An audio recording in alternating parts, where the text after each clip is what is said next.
اس کے بعد محترمہ ریشمہ رؤوف کا سوال ہے، کہتی ہیں السلام علیکم سر۔ وعلیکم السلام ورحمۃ اللہ وبرکاتہ۔ کیا جی میرا سوال یہ ہے کہ کیا شرمگاہ کو چھونے سے وضو ٹوٹ جاتا ہے؟ نہیں، لوگوں میں غلط فہمیاں بہت ساری کہ سطر کو دیکھنے سے، سطر کو چھونے سے، یا کسی کے سطر پر نگاہ پڑ جانے سے، اسی طرح سطر کھل جانے سے، اس ساری بالکل جو ہے لوگوں میں غلط فہمیاں ہیں۔ اس طرح سے وضو نہیں ٹوٹتا ہے۔ وضو کو توڑنے والی کیا کیا چیزیں ہیں وہ انشاءاللہ اگر آپ کمنٹ کر دیں گے تو مجھے یاد رہے گا، میں انشاءاللہ جلد ہی وہ ویڈیو بنا دوں گا، تو جس میں آپ کو ڈیٹیل میں بتا دیا جائے گا کہ یہ چیزیں پائی جائیں گی تو وضو ٹوٹے گا، یہ چیزیں نہیں پائی جائیں گی تو وضو نہیں ٹوٹے گا۔ کلیئر ہو سکتا ہے 2 منٹ میں آپ کو بات سمجھا دی جائے کہ یہ چیزیں ان سے وضو ٹوٹتا ہے، اس کے علاوہ کسی چیز سے وضو ٹوٹتا ہی نہیں ہے، ٹھیک ہے نا؟ تو وہ بہت آسان ہو جائے گا آپ کے لیے اگر آپ یاد دلا دیں تو۔ اس کے بعد محترمہ بنت قمر سوال کرتی ہیں، کہتی ہیں مفتی صاحب ہم نے بہت لوگوں کو دیکھا ہے اپنے گھر کے کام کرتے وقت، ڈرائیونگ کرتے وقت تلاوت لگاتے ہوئے، اور میں الحمدللہ حفظ بھی کرتی ہوں، تو مجھے حفظ کرنے میں آسانی ہوگی، کیا ایسا کرنا جائز ہے؟ اللہ تعالیٰ آپ کا حفظ مکمل فرمائے اور آپ کو آخر تک یاد کرنے کی اور آگے پھر اس پر عمل کرنے کی اور دوسروں کو یاد کرانے کی توفیق نصیب فرمائے۔ جب بھی آپ کا قرآن مکمل ہو اس وقت جب بھی آپ کی دعا ہو تو اس دعا میں بندہ ناچیز کو یاد رکھیے گا۔ اب آپ نے جو سوال کیا ہے کہ لوگوں کو دیکھا ہے گھر کے کام کاج کرتے ہوئے لوگ قرآن کریم کی تلاوت کو جو ہے موبائل میں یا اپنے LED LCD وغیرہ میں پلے کرتے ہیں اور اس کو سنتے ہیں، ٹھیک ہے نا، ووفر وغیرہ لگا کر، تو کہتی ہیں کہ مجھے حفظ کرنے میں بھی آسانی ہوگی، تو کیا ایسا کرنا درست ہے؟ کرنا چاہیے، بالکل کریں۔ قرآن کریم کو اگر آپ پلے کر رہے ہیں کسی بھی چیز پر، کسی بھی ڈیوائس پر، تو اس کو آپ غور سے سنتے ہیں اگر، تو اس کی اجازت ہے، آپ کر سکتے ہیں۔ لیکن اگر آپ یوں ہی پلے کرتے ہیں، جیسے بہت سارے لوگوں کی عادت ہے، میں نے اس کو منع بھی کیا ہے کہ لوگ کام شروع کرتے ہیں اس وقت قرآن کریم کی تلاوت کو پلے کر دیتے ہیں، اور بندہ ایک آدھ ہی شاید سنتا ہوگا، ایک آدھ ہی آیت وہ خود بھی سنتا ہوگا جو پلے کر رہا ہے، اس کے بعد آپس میں باتوں میں مشغول ہو جاتے ہیں، کام میں ایسے مشغول ہو جاتے ہیں کہ اس کی طرف دھیان ہی نہیں ہوتا، اور پھر مزید یہ کہ آپس میں باتیں کر رہے ہوتے ہیں۔ یہ قرآن کریم کی بے حرمتی، اس طرح نہیں کرنا چاہیے۔ اور پھر مزید یہ کام کرتے ہیں کہ ایک سورت پلے کرنے کے بعد پھر نعت کہہ رہا ہوں گانوں پر آ جاتے ہیں، تو یہ تو انتہائی جو ہے قرآن کریم کی بے حرمتی ہے، ایسا نہیں کرنا چاہیے۔ یا قرآن کریم پلے ہوتے ہوتے دل میں خیال پہلے سے آ جاتا ہے یار بہت دیر ہو گئی اس کو، اور اس کو بند کیا جاتا ہے، پھر گانوں کو جو ہے بجایا جاتا ہے، بہت ہی بڑے گناہ کی بات ہے۔ اس کے بعد ان کا دوسرا سوال ہے، کہتی ہیں مفتی صاحب صبح شام کی دعاؤں کا شام کا وقت بتا دیں، شام کو کب تک پڑھ سکتے ہیں؟ اور تسبیحات ہیں ان کو شام کب تک پڑھ سکتے ہیں؟ کب تک کی تو انتہا نہیں، کوئی پابندی نہیں ہے، آپ سوتے سوتے بھی پڑھ سکتے ہیں، کبھی بھی پڑھ لیں، لیکن شام کا جو وقت ہے وہ عصر کے بعد ہے۔ شام کی جو دعائیں ہیں، شام کے جو وظائف اور اذکار ہیں، اس کا جو وقت ہے عصر کے بعد ہے، عصر کے بعد آپ پڑھیں۔ اب آپ جتنی تاخیر کرنے، جتنا جلدی پڑھ لیں بہتر ہے، تاخیر کرنا بہتر نہیں ہے، تو جتنا جلدی پڑھ کر لیں بہتر ہے، لیکن اگر کسی وجہ سے رہ جاتے ہیں تو جب بھی آپ کو موقع ملے، جب بھی آپ کو یاد آئے، اگر آپ بھول گئے تو تب کر لیں، لیکن بہرحال عصر کے بعد شام کا وقت شروع ہو جاتا ہے۔ اس کے بعد ایک سوال ہے ایک درود شریف کو لے کر، وہ درود شریف کیا ہے میں پہلے آپ کو پڑھ کر سنا دیتا ہوں، یاد رہا تو اسکرین پر بھی انشاءاللہ آپ کے لگا دیا جائے گا۔ وہ درود شریف ہے اللہم صلی صلاۃ کاملۃ وسلم سلاما تاما علی سیدنا محمد الذی تنحل به العقد وتنفرج به الكرب وتقضى به الحوائج وتنال به الرغائب وحسن الخواتم ويستسقى الغمام بوجهه الكريم وعلى آله وصحبه في كل لمحة ونفس بعدد كل معلوم لك۔ اور چھوٹا چھوٹا لکھا ہوا ہے اور مجھے یاد نہیں ہے، اور کیونکہ یاد نہیں ہے وجہ کہ آپ کو آ جائے گا۔ تو یہ جو درود شریف ہے اس کا مفہوم تو ٹھیک ہے، جائز ہے اگر اس کو کوئی پڑھے تو، لیکن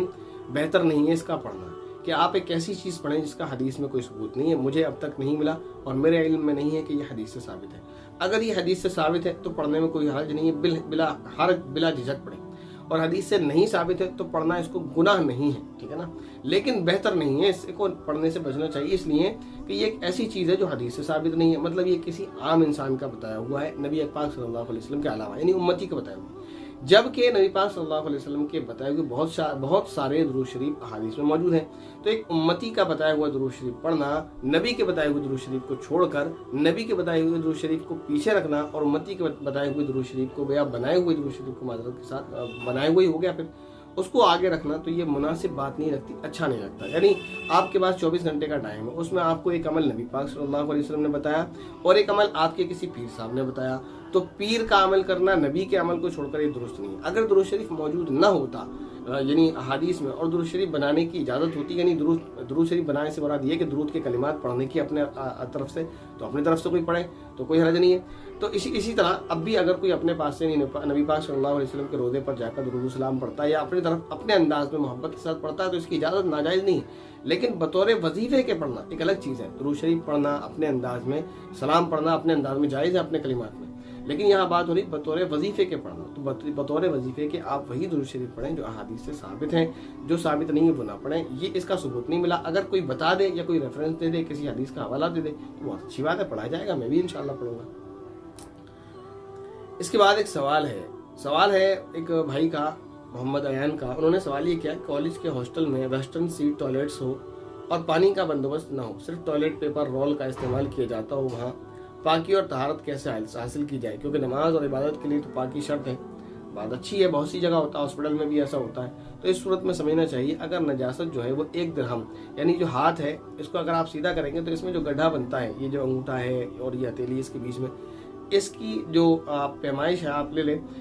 नजासत अगर इससे बढ़ जाती है, पेशाब अगर इससे बढ़ता है यानी अपने उज़्व पर यानी उस शर्मगाह पर, तो फिर उसको पानी से धोना ही ज़रूरी है। और अगर इससे कम है तो टिश्यू पेपर से उसको आप साफ़ कर लें, बाद में पानी का इस्तेमाल करना सुन्नत है, ज़रूरी नहीं है, बेहतर है। लेकिन अगर इससे ज़्यादा हो गया तो फिर पानी का इस्तेमाल आपको लाजमी है, आप पानी का इस्तेमाल करेंगे तभी आप नमाज़ पढ़ेंगे। लेकिन इससे कम है तो टिश्यू पेपर का इस्तेमाल जायज़ होगा, दुरुस्त होगा। लेकिन बेहतर ये है कि पानी का इंतज़ाम कहीं ना कहीं से कर सकते हैं हम। जैसे नहाने का इंतज़ाम तो होता ही है ना हॉस्टल में, तो जहाँ आप यानी टॉयलेट में हैं वहाँ पर चाहे नजासत कम हो या ज़्यादा, टिश्यू पेपर से आप क्लीन कर लें ताकि नजासत आपके कपड़े को न लगे और बदन के दूसरे हिस्से पर न लगे। और जहाँ आप नहाते वगैरह वहाँ जाकर अच्छे से इस्तिंजा कर लें, काफ़ी है। इसके बाद एक सवाल ये किया गया कि कोई चीज़ अगर कहीं हमें पड़ी हुई मिल जाती है, चाहे पैसे या कोई और चीज़ है, उसको लेकर सवाल है, काफ़ी लंबा सवाल था, उसमें से मैंने शॉर्ट निकाल लिया कि अगर कोई चीज़ हमें पड़ी हुई मिलती है कहीं पर रास्ते में या कहीं पर भी ऐसी जगह पर जहाँ जो किसी की मिल्कियत नहीं है, जगह जैसे ऑन रोड मिलती है, पार्क में मिलती है, तो हमें क्या करना चाहिए?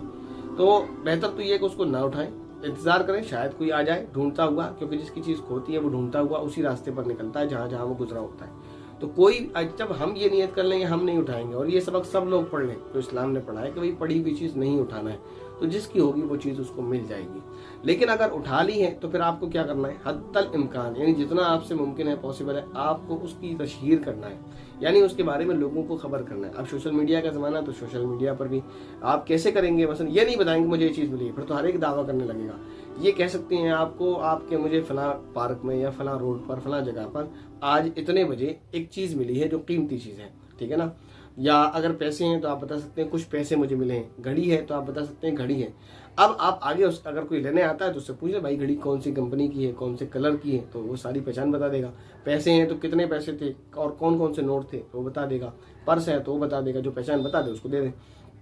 तो उसकी तशहीर करना है हत्तल इम्कान। जब आपको ऐसा लगने लगे कि मैंने पूरी कोशिश कर ली है, हर तरह से कोशिश कर ली है और कोई इसका लेने वाला नहीं आ रहा है, कोई इसका मालिक नहीं, अब क्या करना है? अब ये करें, इसको रख लें आप, और